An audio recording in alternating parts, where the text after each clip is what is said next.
Hello, this is Patrick Halladay from the Vermont Agency of Education. Thank you for your interest in the Vermont State Plan for the Every Student Succeeds Act. This presentation will focus on the reporting format and weighting of measures of the accountability section.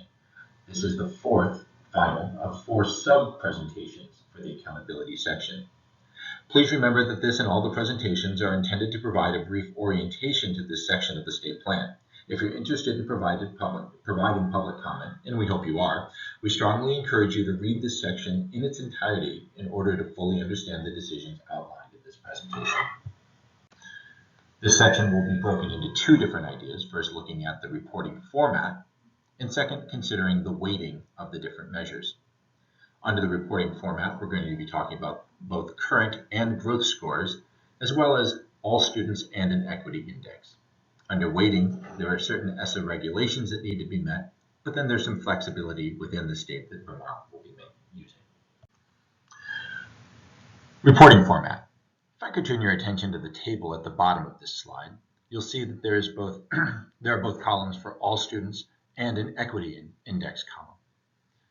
Under the All Students column, there's both current, this is performance and academic proficiency for this year, and year-to-year change. That's how academic proficiency has changed from the previous year to the current. Similarly, under index, the equity index, we're looking at the current equity index, which is the difference in performance between our historically marginalized and our historically privileged students, and then the year-to-year change for those students. We think the equity index is important to shine a spotlight on the progress of historically marginalized students. And it's also important to notice that the equity index is going to be unique to each school. The plan, please refer to it, contains details on how this is calculated. As we mentioned in the previous presentation, there are numerous measures that go into making an accountability determination. However, ESSA requires a substantial weighting of the English language arts, math, English learner, and graduation rate measures within an accountability system. That said, there's a lot of leeway left to the state to determine what those weights are. Vermont's proposing that literacy, math, and graduation rates should each make up 20% of a school's overall accountability determination, or 60% combined. And our rationale is simply that it's harder to succeed in school or in life without English or math literacy or without a high school diploma. Additionally, the English language measure would make up 10% of a school's overall determination.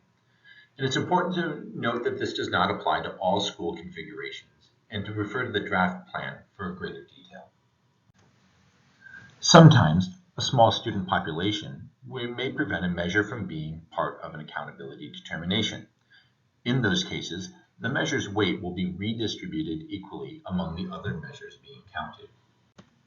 Again, my name is Patrick Halladay. I encourage you to get in touch with me or my colleague Chris Case if you have any questions. We appreciate your interest in the Every Student Succeeds Act and your willingness to provide public comment. Again, we encourage you to read the plan in its entirety so that you understand the nuances of the plan before providing that comment. Thank you.